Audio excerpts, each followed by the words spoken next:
Good evening, everybody. Welcome to this week's Squawk Talk, which has kicked off just a couple of minutes behind schedule. Welcome to the program, everybody who's watching, and I'm delighted to welcome to the panel this week for part two of a discussion that we started a few weeks ago with members of the left-wing Time for Real Change slate in the Unison national executive elections. So going around in no particular order, just as you're appearing on my screen, we have Theresa Rollinson, Paul Holmes, Julia Mwaluke, Mandy, Buckley and Luisete, who are going to talk to us from their perspectives as candidates on that slate and in different sections. We're going to try and get into the nitty-gritty of a process that is coming to its culmination after a very long campaign that started back in January and ends with the results at the end of this month. So, Paul, it's I think in terms of the particular questions about the mechanics of the NEC, etc., you're going to field a lot of those, but obviously if others want to jump in, then that's great. But do feel free to interrupt or to correct each other, ask questions, whatever. How does the Unison executive work, and why does it matter who is representing the members on it? The rules of the union say that the sovereign body of the union is its national delegate conference, which takes place 4 days in every June, and which all branches send delegates to. But that only meets once to decide the overall umbrella policies of the union and the rules of the union.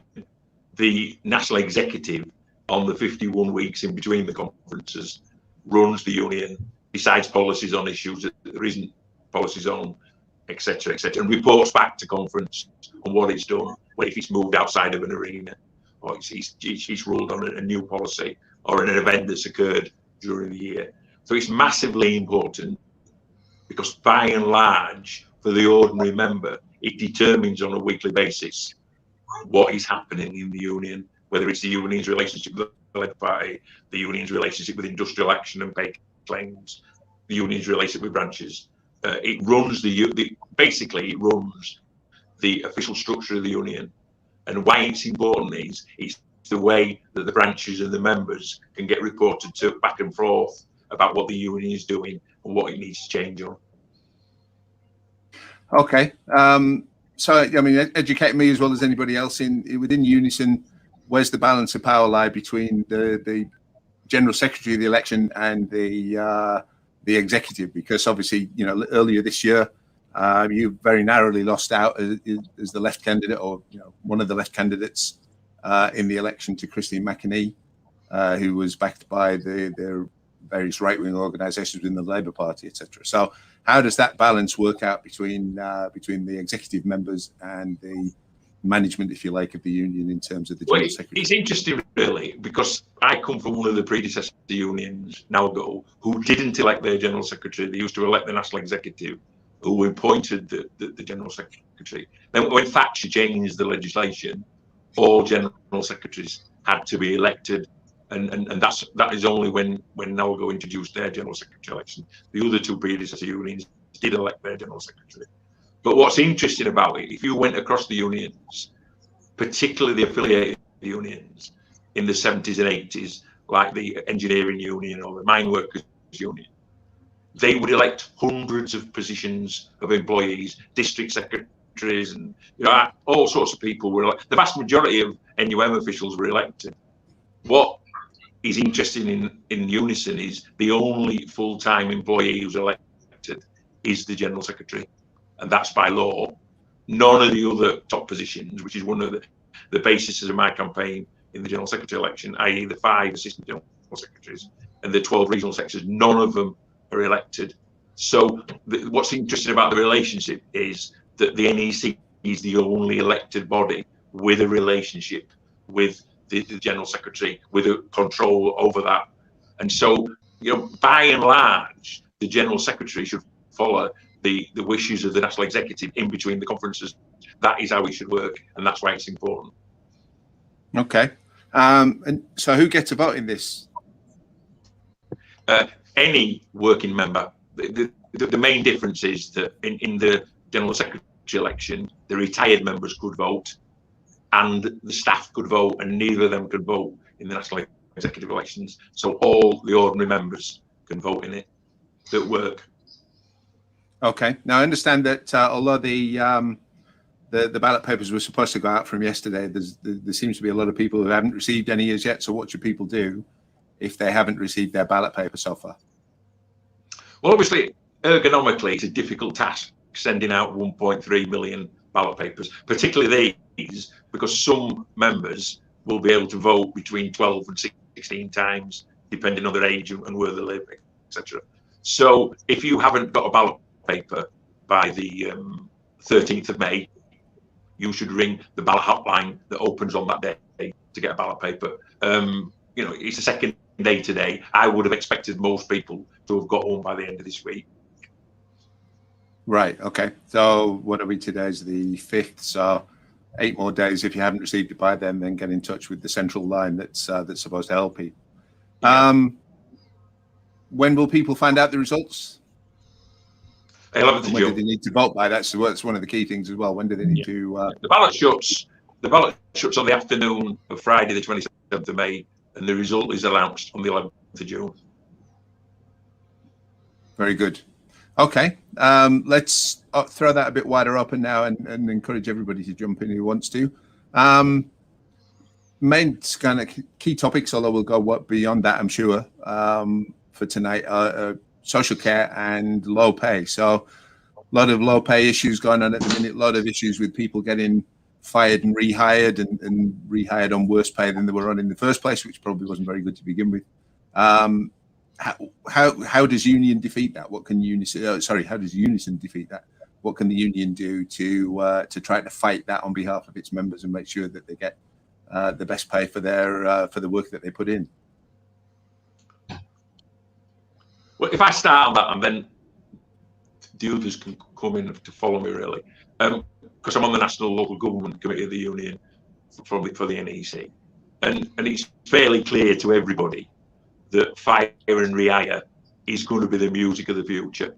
We've already seen it in local government in Tower Hamlets, seen it at British Gas, British Airways, Go West, Northwest Buses, and it's a very simple and crude tactic that would be illegal in most countries, which is you give somebody a Section 188 notice and you say to them, I'm giving you X weeks notice of the fact you can either come to work on the new conditions that will be worse, or you leave without redundancy.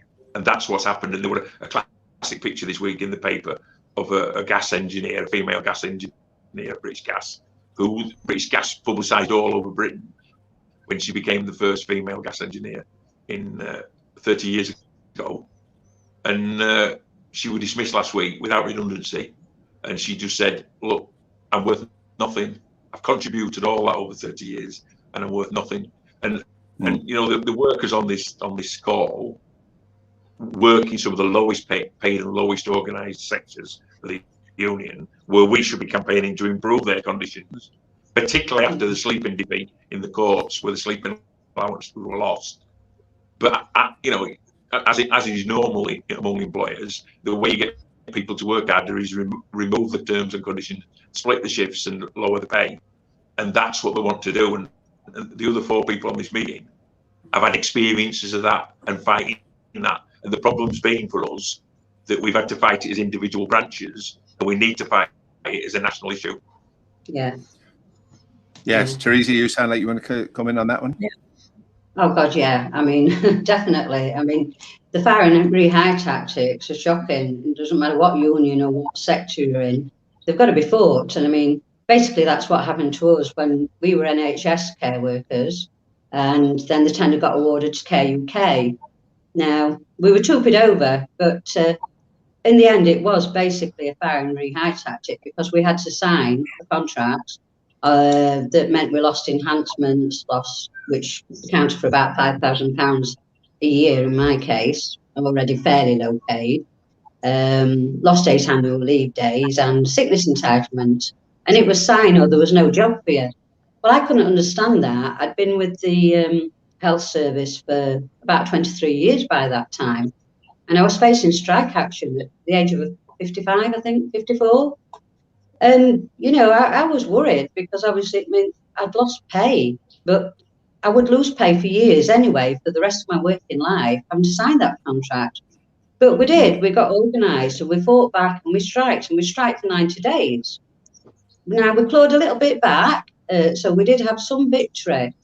But at the end of the day, if we don't fight and if we don't get our unions nationally to fight, or our union, then we're not going to win, are we? And the thing is, the sleep-ins that Paul's just been on about in the Supreme Court, you know, that went to a top-up thing where Unison won, and you could have the national minimum wage per hour for the sleep-in. Then MENCAP challenged, and MENCAP won. So you didn't have to have the top-ups, as they called them then. So a lot of companies carried on paying the top-ups, but some didn't. And the one I worked for didn't, anyway. Then, of course, Unison challenged again, and the Supreme Court came out in favour of MENCAP again. So now we're all worried that the sleeping pay is going to reduce even further. When I do a 24-hour shift, I don't even get the minimum wage. I'm on £8.91 an hour. I'm lucky that I'm over 23, shall we say, just a bit, because if I was under 23, I wouldn't be getting that. So I've worked for 24 hours for under £8 an hour when I'm on a sleep-in. And, you know, it's not good enough. So we've got to fight for the minimum wage to be better for people, not age-dependent, because we're all doing the same job at the end of the day. Now, there might be some case to answer for experience and maybe some job roles, but there isn't any of that in private care, to my understanding, or, you know, from my experience. So we've just got to fight. We've got to fight for social care, for the care workers, for the people that use the care service, and we've got to fight for the minimum wage to be much better. I mean, who wants to be on under £10 an hour? There's no wonder that we've got vacancies in social care, probably 100,000 or more, I've heard. You know, we've got to have a voice, and that's why I'm doing what I'm doing now, to have a voice. I can say what I like on Twitter, social media, I can speak out, but as an individual, I'm not going to achieve much. That's why I'm doing this now, because I want. So who else out of our panel here has been affected by that with the sleepovers in the care work? Sorry? I'm just asking who else if we've got somebody else on the panel who's been personally affected by that in terms of the you know, the sleepovers and the change in the pay structure for that. So no, just you, Theresa? Just Theresa, yeah, because I'm with like the enablement team. So the enablement team works outreach within the community with everybody, and with the Birmingham dispute, as was an attack on hours and pay to cut actually the service and to privatise it eventually, which we had to fight for. And like at the end of the day, we was all there, and we took strike action over time, and like the whole of the council when they went, but for us to go out by ourselves, that was a massive step for all the home carers to go out, because they hadn't done it before, and we had to, because it's a struggle. You know what I mean? When you're low paid, people don't realise, no matter what job you do, if you're a teaching assistant, domestic, catering assistant, porters, anything, lunchtime supervisors, I've done most of them jobs through my life. I've been there where you do 2, 3, 4 jobs to keep your family running. I've been there when you've got no money in your pocket, and it is a hard struggle day by day to keep the household, to keep the family, to do the work, to get to work in the first place, if it's by public transport, if it's a car to run. And people don't realise that when you're going out there striking, you're doing it because you've got to fight, you've got to stand up, and you've got to carry it through. And within like the minimum wage and the low minimum wage, £8.32, 36 an hour, and it's like, you imagine young people and apprenticeships that are on £4.30 or £4.62 an hour. You know, how are they going to be providing for families? How are they going to go onto the property ladder? How are they going to be able to rent? How are they going to go to training, education? Everything is combined. And like for the low paid sector, people don't realise the struggle day by day, and you have to get on. And you have to be there, and you've got to have that determination and strength. And we haven't got a voice. You've got to put that voice over. You've got to be there, and we've got to shout and shout as loud as possible. And we've got to make a change, because change just does not come. It just does not happen. You have to make it happen over time. And with a good team, with a good structure, putting that all together, we can shout as loud as we possibly can. That's why we're all candidates. That's why our sheet, our ballot for everybody, is everybody that is going to shout, everybody that is going to question, everybody that's going to try and make a difference within the NEC when we get there. That's why it's so important. People don't use their votes. You've got to go out and use that vote. This is your chance to make that change, and we need you to make that change to help us get there, so we can make a change further on down the line, where massive decisions are made, where people are getting paid wages that are too high. You know what I mean? In my life, if someone said to me, you can have 132,000 for doing a job, oh my God, I wouldn't know what to do with the money, because I've never had that sort of money. My wages and low people that are on low wages start part-time 6,000 upwards. Then if you're lucky and you're full-time, that you go up to 15,000 or 18,000. You know what I mean? And then further on up the ladder, you've got people from 25,000 upwards. Well, I'm down at the very bottom, where I don't even probably get in my part-time hours above 12,000 or less. You know what I mean? And that's what it's like. And that's why you say, well, like Theresa doing the sleep-ins at £8 odd an hour, then you've got to go and do that, because you've got to bring money in. So we have to go and do it. Imagine people zero contracted hours, you know what I mean? No contracts, you know, they've got no terms and conditions, no holiday pay, no sick pay, probably no maternity pay. You know what I mean? It's just out there, and we've got to make a change for the workers, for everybody that is out there, no matter what age and upwards. So, I think, yeah, my wife's a long-standing Unison member as a nurse, but you know, it's not my union. But you know, I would imagine that for, you know, the Unison working in the sectors that it does will have a lot of people who are on poor pay. And as I understand it, one of the things you need to understand is, and a lot of people don't understand it, but the other 4 people on this call understand it. We've got 400 members in our branch with 4 or more jobs. And they do that because they can't get full-time work, or their hours have to fit around childcare or other forms of care. And if you say to somebody who's on a really good salary and has got no caring responsibilities, can you change your working hours? Then they might be able to.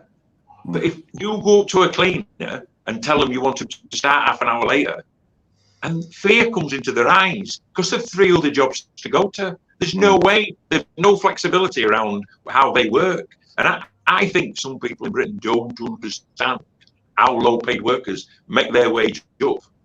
It's not based on one job. And it's also based on, and I'll finish on this, very, very lazy management. So management would prefer, in home care, for example, and it's endemic across Britain, this, to split shifts up around the meal times and the night times, so they don't have to organise proper shift rotas, so they can call people in when they want and send them home when they don't. But then you're ending up with workers that's got 3-hour shifts, that's working 6 while 9, or 12 while 3, or 4 while 7, or they don't want them in till 9:30 at night. And you're trying to patch your full-time job together in a way where you couldn't leave, never mind afford your own life, you can't lead your own life. Yeah, and well, you say that a lot of members of the public wouldn't necessarily understand that, and I would suspect that not necessarily everybody who you know, might be trying to get elected in this contest might understand that as well. And that's I have a feeling, and I haven't, you know, I don't know this for sure, but that the members of the Time for Real Change Slate have a majority of people on there who know exactly what it's like to be on low pay and facing exactly the kind of problems that you were talking about. And I believe we have tonight as well. Luisete, you are waving your hand there. Do you want to come in on this? Yes, I will want to speak, but I will speak by a speech. Because of the difference of language, I have a certain problem. For that, I have write something. or read if it's possible. And it is about the low paid in Unison and the need of the real change for low paid. Low paid at this moment are angry, tired. They feel they have been let down by year after year, forgotten by Unison. First, by the way they respond, or I may say not responding to the cry of help in the beginning of the pandemic. The support was none or little, too late. Many have died in the meantime. I must say many branches have stepped up, also without the help of Unison. And for that, it's so important for the branch to have more resources. 58% of the union membership is low paid. For that, I don't understand why we have so many empty seats in regional committees and nationally. We should do more. We need to encourage them, to support them, empower them with education, accessible training, to support, become, because the lack of it only empowers the employee. Instead of pay some people in Unison thousands of pounds, most of this money would be invested to educate and reach low paid. We are an old-style union stuck in the ways of the past with too much bureaucracy. We should be in the first line to address the lack of involvement from low paid. And I'm tired of hearing the excuse. They work by shifts, they have two jobs, it's difficult to organize them. And I say, get up your asses is always a way to communicate, to listen, to make them able to participate in their union. And I repeat, their union, and not of some officers not elected. We want a union who is not silent about paid peace. We want a union who will stand for us, with us. We don't want more promise, we want actions. We want a dynamic and democratic union who really fights for better conditions and pay, better pensions, adequate health and safety at work. We don't want to compromise anymore. The most important role of a union is to represent workers and express their voices. For that, it's so important to vote for Time for Real Change candidates. Low paid is not equal low intelligence. And I want to quote a phrase from Nelson Mandela. Education is the more powerful weapon against injustice and poverty. Thank you. Well, that was fantastic, isn't it? A cleaner in the set of the care system and a cleaner in the town hall office. I run two jobs, and from 5 o'clock of the morning till 3 o'clock, and sometimes we have to make overtime because we are so busy now.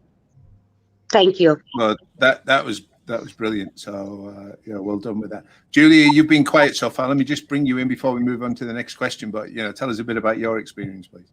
Yes, yeah. As all the speakers who explained before me, it is a really struggle with the low pay work, especially in the healthcare setting. I had a meeting last week where one of the carer was talking that he worked like a slave. They treat him like a slave. You have to do long shifts just to get at the level where he can afford to pay the rent and pay the bills. We all feel the same. This is the time for the real change. I work in a Manchester area. I can say with guarantee 80% of the staff who do night shift, they are from ethnic minority. They choose to do the night shift so that in the morning they will go and do the next job instead of going home and sleep. So it is getting very, very hard. We get so much exposed with the pandemic that we didn't realize that how hard we used to work before. Now with the pandemic, all the young people don't want to work.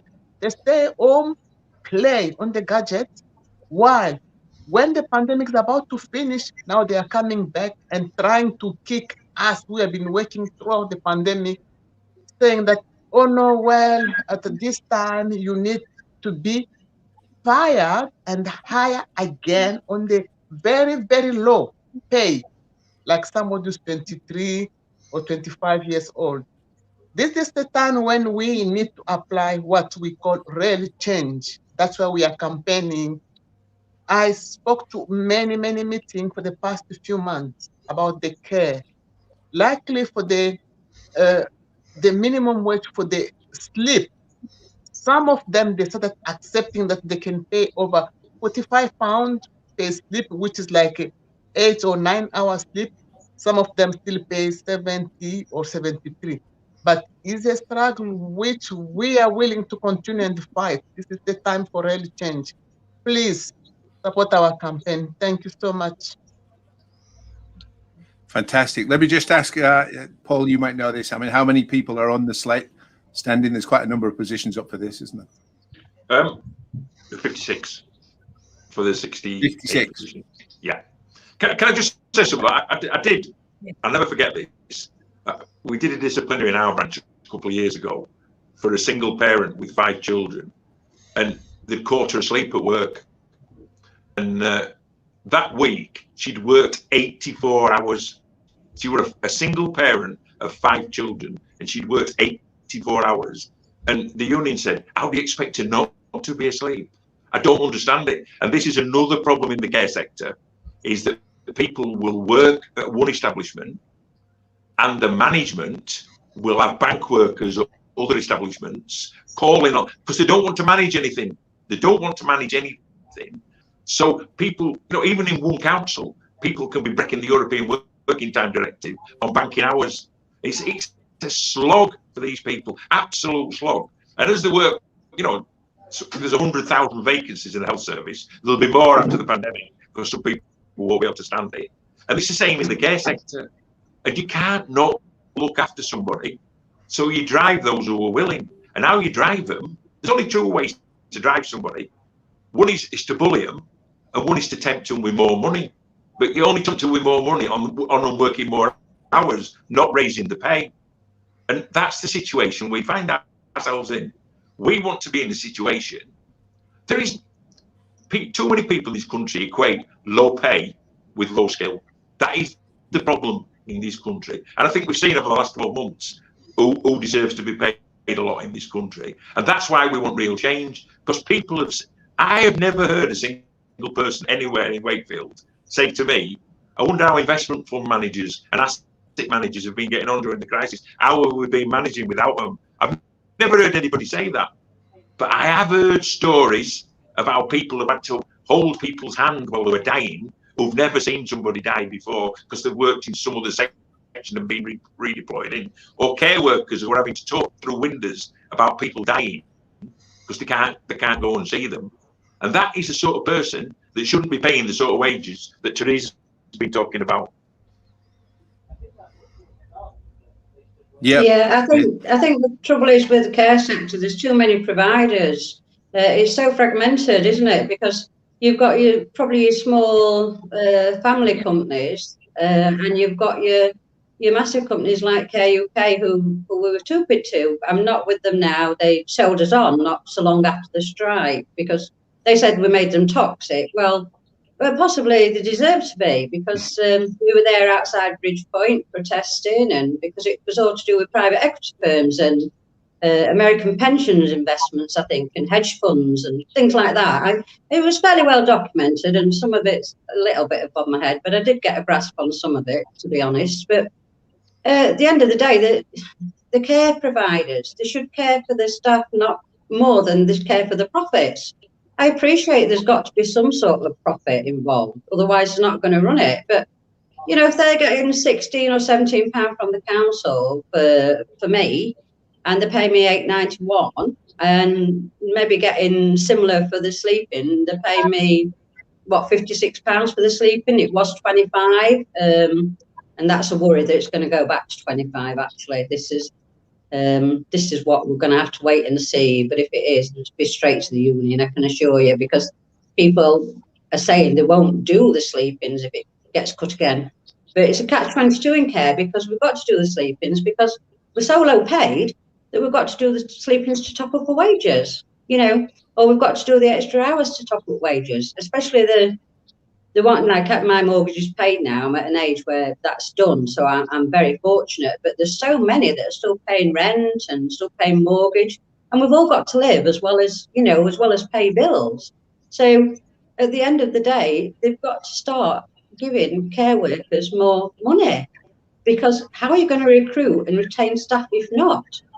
But it's catch-22 all the time. It's like you can't go home at 2:30 when you're supposed to finish. Your colleague doesn't turn in because you can't leave, you know, the people that you care for or you support.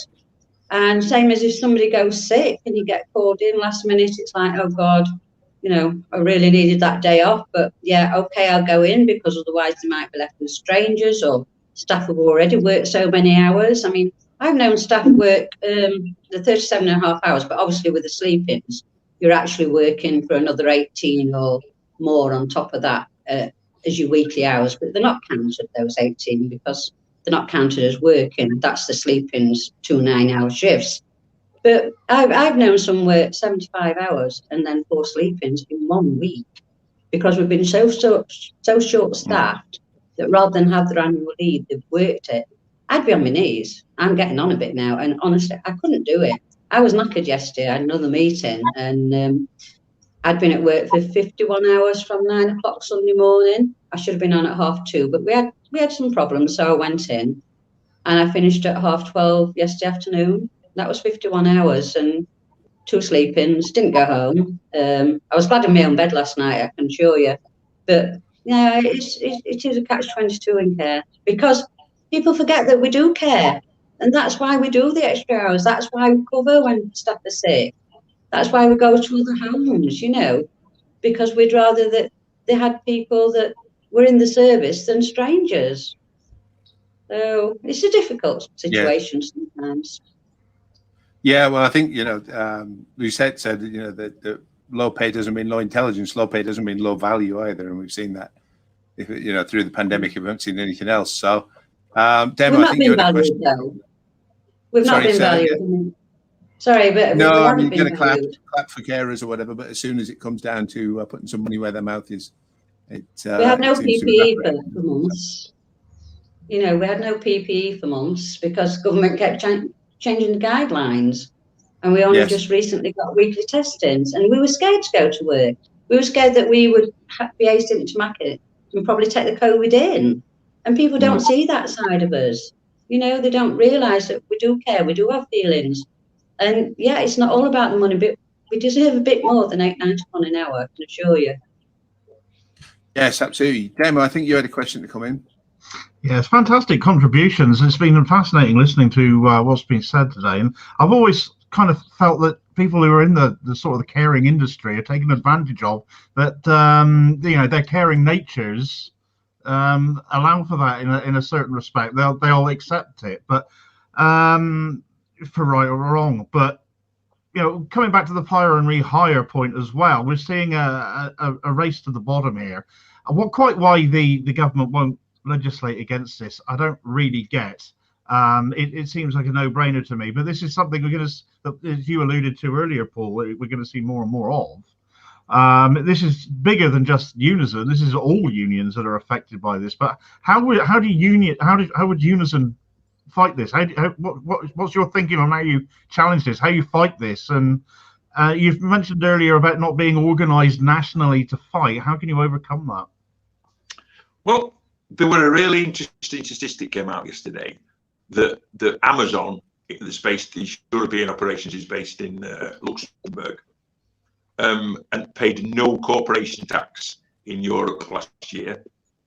And of the 5,500 employees they employ, the average income per employee was £8.5 million per employee.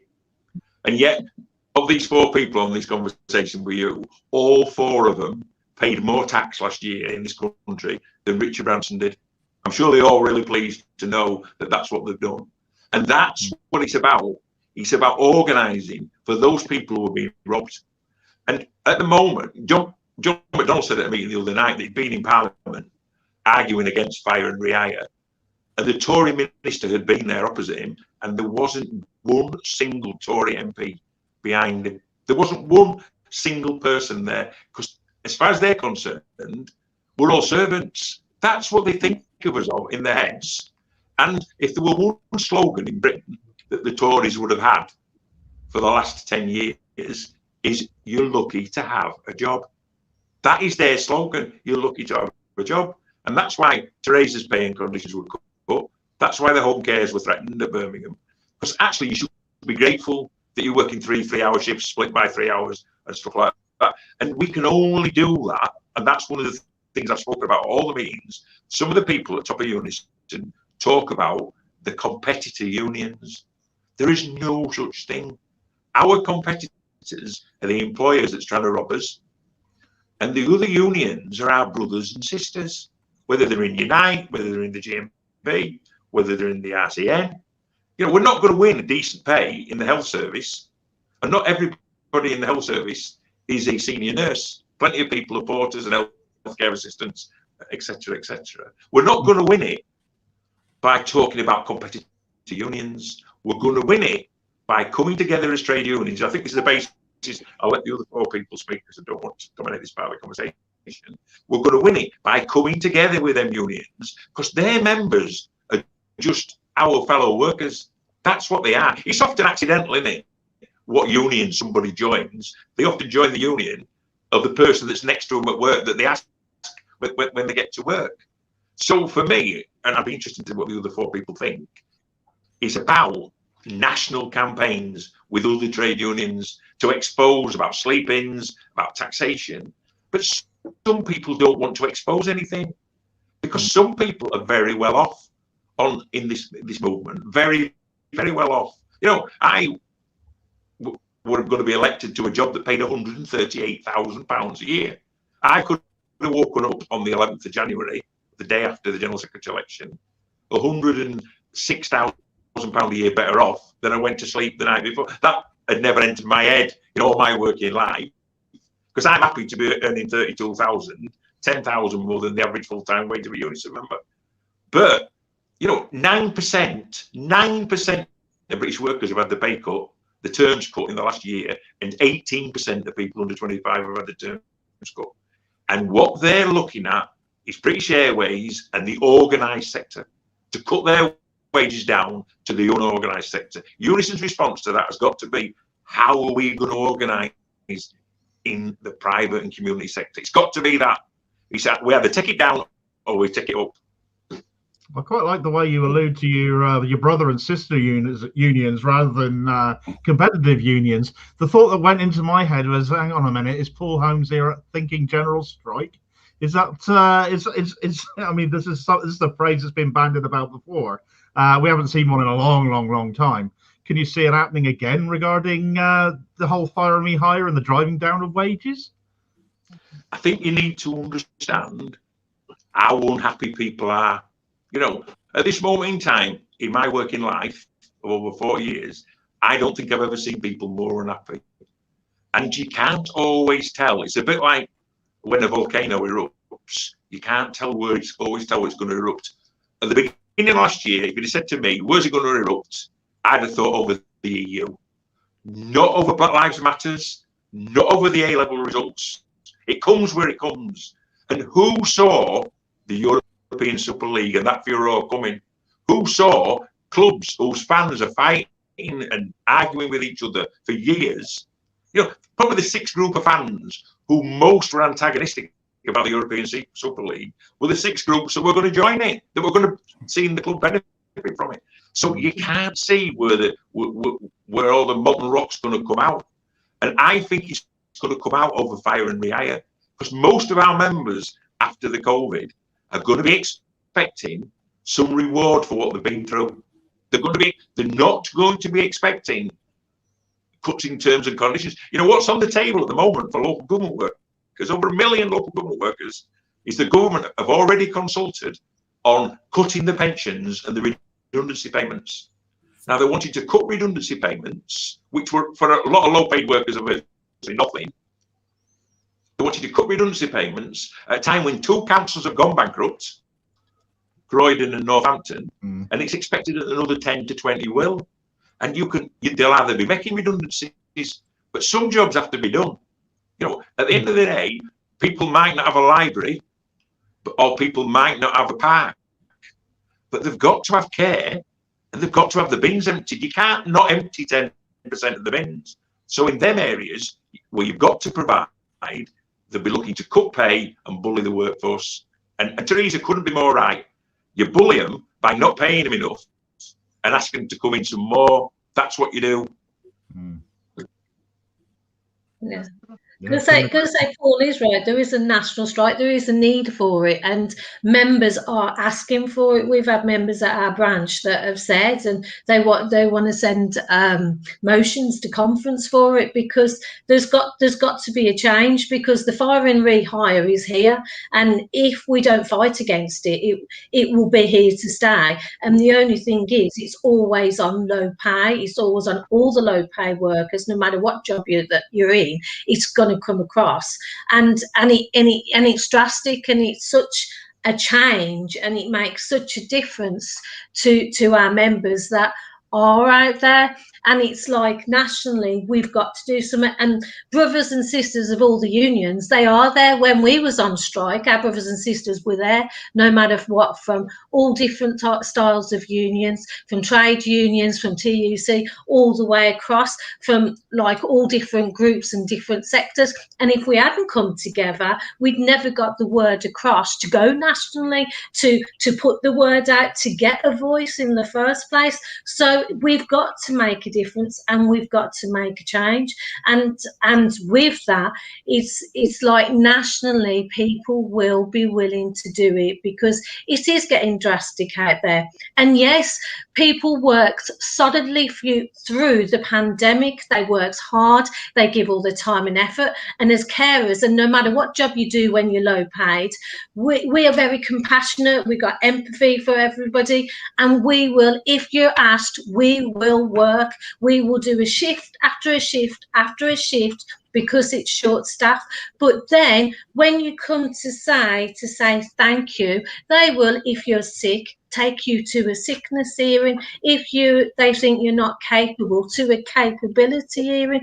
They will go down all the routes, and at the end of the day, we become one number that can be made retired, that can be got rid of, that can be sacked, can be disciplined, all the way through. And that hard work is forgotten. And you know, like the government, every other Wales and Scotland, the carers all got £500, but with us, we didn't get anything. We didn't even get a pat on the back to say thank you. But we don't need that thank you. We know that we did a good job while we're out there. We're all qualified, we're all dedicated, we're all hard working, and we will do what it takes to make a massive difference for our communities and for society. Even though we're not always respected, we don't always get the dignity and we don't get the pay for it, but we'll still go out and do that job with a smile on our face, even if we got the world on our shoulders. So I'm sure everybody else feels exactly the same. Yes, I think that leads in a bit to the next question, really, which is, well, I think there's two parts of it. I mean, one, if you're going to take, you know, the more people you have in the union, the bigger percentage of the workers in a particular area that are in the union, the more scope you have for effective industrial action. And, you know, so how does the union appeal to, you know, people who aren't in the union, particularly kind of young people, migrant workers, etc. And how does the union organize to actually then harness those numbers and fight the exploitation that's being imposed on people at the moment? Julia, do you want to come in with anything on that?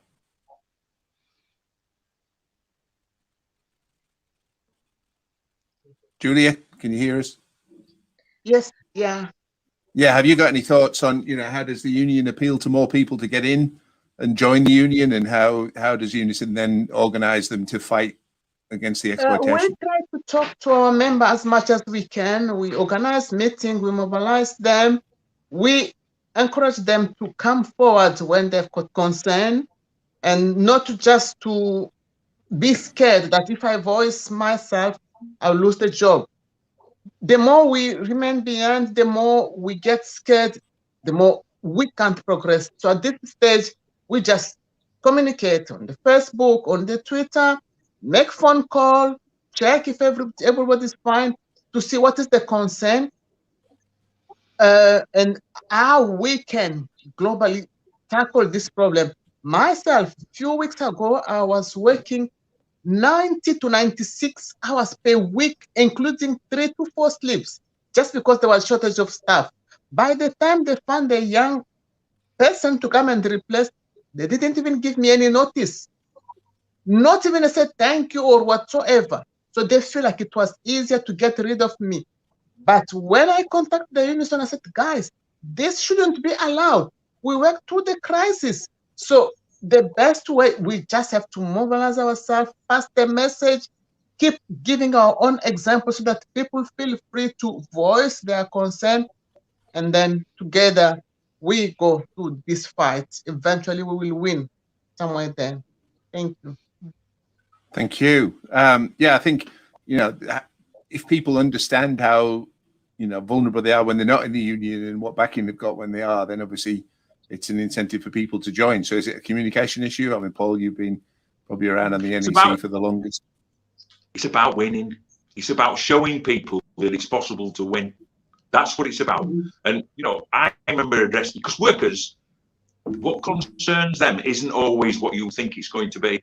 I remember addressing a load of home care workers 4 or 5 years ago in Kirklees branch, where I am in Huddersfield, Dewsbury Valley. And I suddenly realised in this meeting, the vast majority of home care workers were on 10-hour contracts, but they were working 28 hours a week. But they weren't getting holiday money on it, they weren't getting pension on it, and they weren't getting sick pay on it. And we sat down with the stewards, we said, look, we can't do it for you, we do it together. And Mandy had a brilliant experience of that in the Birmingham. They did it together. And what we came up with, something I didn't expect to come up with, what they wanted were proper fixed hours. When they knew where they could work, when they knew what the holiday pay were, and knew what the pensions were. Because you can get hurt being at home care at any time. And suddenly they were retiring on pensions at 10 hours a week. And what we negotiated for the workers was that if you work more than 25% of your hours extra, you get overtime. So if you're at a 10-hour home care, once you've worked 12 and a half hours, every hour is at time and a half. I tell you what, the contracts zoomed up. 28-hour contracts were absolutely everywhere. Now, we didn't want our members working overtime, but we wanted them to get. They need to know the check like cattle. They don't know what they're doing from 1 week to the next. They can't plan their holidays, they can't plan the children's social life, they can't plan the caring responsibilities. And so in that dispute, by organising a claim around overtime and saying that we want the proper hours worked, management had to get the finger out and manage. And that's the key. That's what casual work's about. It's about management not managing and relying on the desperation of the workforce. It sounds like that kind of knowledge bank of how to, make use of the rules and the, the way things work for the advantage of people is a big selling point, really, for for people to join who aren't in. What kind of percentage, does anybody know? What kind of percentage typically in a workplace of the people are actually unionised? I think it's quite difficult with us working like a very small supported living home, and obviously the ones that were TUPID, we were nearly all, I think, in Unison. When we were TUPID, we lost quite a lot of very experienced staff. I mean, we counted up on when the coach down to London. I think there were probably 30 of us striking, going down to London that day. And I think we had over 400 years of experience between us, long serving members. Quite a few left because they couldn't cope with terms and conditions that were put on us, and the loss of pay, and the loss of sickness entitlements. But I do encourage everywhere and anybody I see to join the union, and if it's not, even if it's not in this sector, join a union, because I've had people come up to me and say, well, what are they doing for us in the care sector? And I say, well, that's what we're trying to work on. I've been trying to work on for quite a while, actually.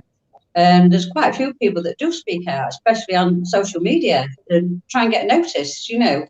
But I've said, if you join, you can have a voice, you can be active. But we do need to promote Unison for the care sector, because I think so many low paid, there's one or two who said to me, well, I can't really afford the subs. Well, I do think it's a bit of an insurance policy, but it also means that you can have a say. I have a few colleagues that aren't in Unison, and I keep encouraging them to do it. And they kept saying, we'll vote for you. We'll vote for you. I said, you can't. You're not a member now, and you've got to have a certain period of time. But they said they'd vote for me because they can see that I'm trying to raise voice for them, you know. And it is more for them than me. I've only got so many years left to work. It's the ones that are coming up, and it's the care sector as a whole. They need recognising, they need respecting, and they need representing more than they have been over the years. And that's what I'm hoping to see now. I'm hoping for a big change. Yes. So we're getting the last few minutes of the program. I want to give each person a chance to. You're all standing for different types of seats. Some of them are, you know, kind of sector specific, regional specific, etc. But you know, what would you bring to the table? Then I'll give each person a minute just to pitch to people watching who might have a vote in this contest. You know, what would you bring to the NEC if you manage to get elected? Let's go. Luisete, do you want to come in on that for a second first? To see more action. I think the things are too slow, too much bureaucracy in the system, and I want to see, for example, about the pay freeze. In the moment, we don't hear about nothing, practically nothing. We hear about the NHA 1%, but about the local government, we don't see nothing from Unison. And I think I'm tired of, they say, the bargains and things like that, and nothing is done. They always compromise, and I want that to stop. And I want the low pay be more involved, to have more opportunity for them also to be in the Unison. Very good. Julia, do you want to say a word? Yes, we want more carer to have the voice to express themselves properly and to get the respect they deserve for the good job they are doing in the community. Yeah. Very good. Mandy? Yeah, we need to be organising and fighting and working as teams, working to make a change. It's also like the branch funding. It makes such a difference to branches when they get their funding, what they can actually do, and in the regional pool bids. To also, like, I know you mentioned about members being unionised. We've got members that are members, but they're not actually unionised, and that's what happened with the care workers. They were members thinking they could come to the branches when they needed help, but to unionise them and realise, make them see the bigger picture, what the union is about, and the union is there for members to grasp and to get as much from it as possible, and to put to it as much activism as they want to become stewards, and to realise what, you know, the NEC is, what regional council is, what regional committee is, what the women's groups, the SOGs, the black members, you know what I mean? All of that is in there. You do not realise. I didn't realise it until I become active, and I had to fight. So it's getting our members to become more active, to fight, and for us to give that voice for them, to make that change when change can happen. Very good. Theresa, we've got you next, please. Yeah, I'm standing on a reserve seat, obviously, because I'm low pay and you can't get lower than minimum wage. Basically, I just want to be able to hear what members want. I want to be able to speak up for them. I want to listen to them, and I want the union to act for them. It's okay just listening and talking, but they've got to act. I want to encourage unionisation across a membership, well, not a membership, sorry, across the workforce. And I want to see a national movement for better for members. And I want the union to succeed, not concede. We've got to fight for better, because there's so many of us that are really struggling. Yeah. Very good, Paul. I'm going to switch it up slightly for you as well. I want you to give your little pitch, but also, tell us something. Let's assume we get, a large number of people from the Real Change Slate elected onto the National Executive. What difference are people going to see then? What difference is that going to make to the way that the NEC and the union operate? So, do your bit first, and we'll let you round off on the finish off the program with that last bit.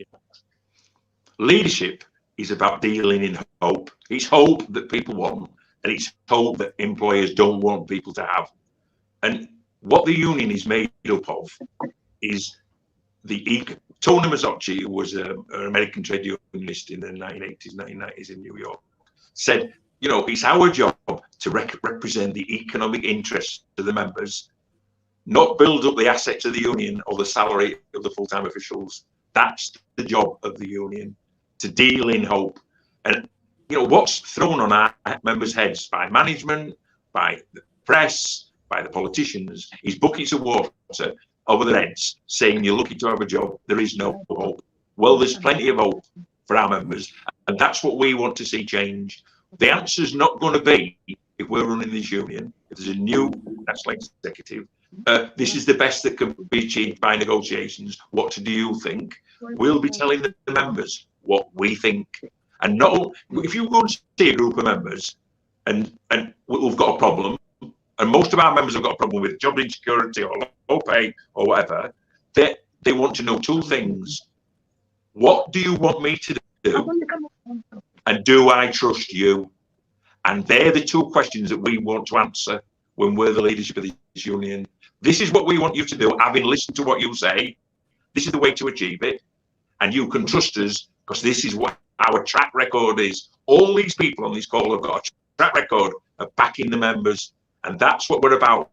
Backing the members for real change. Not to have more money in the bank for the union, to have more money in the bank for the members.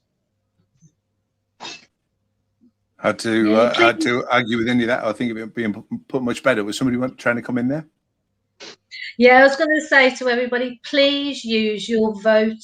No matter who you vote for, use the vote, because every vote counts no matter what. So please use it. Thank you very much. Sorry, I missed that. So thank you very much. Thank you.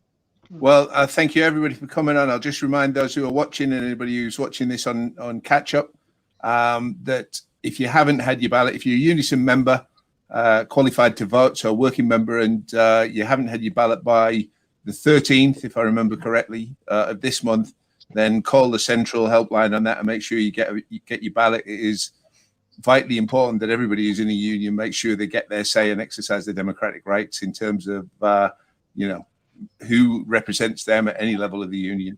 I thank everybody on the panel who's joined us to enlighten us today. It's been really interesting. I love the fact that we've got people on who really know what it's like to be at the sharp end of working life and what other people are facing. I think that's fantastic. I will encourage everybody to subscribe to Socialist Telly, whether that's on YouTube, and make sure you hit the notification bell if you do, or by following us on Facebook and on Twitter. And just a little flag that slightly delayed, but next week we should also be bringing you the hustings for the Unite General Secretary election as well, very much on this theme of who's representing who on the unions. Again, thank you, panel, for joining us tonight. Thank you, everybody who's watched. Do spread the word. And if you're watching this on catch up, then again, thank you for taking the time, and do share and follow us. Thanks a lot, and enjoy the rest of your week, everybody. Take care.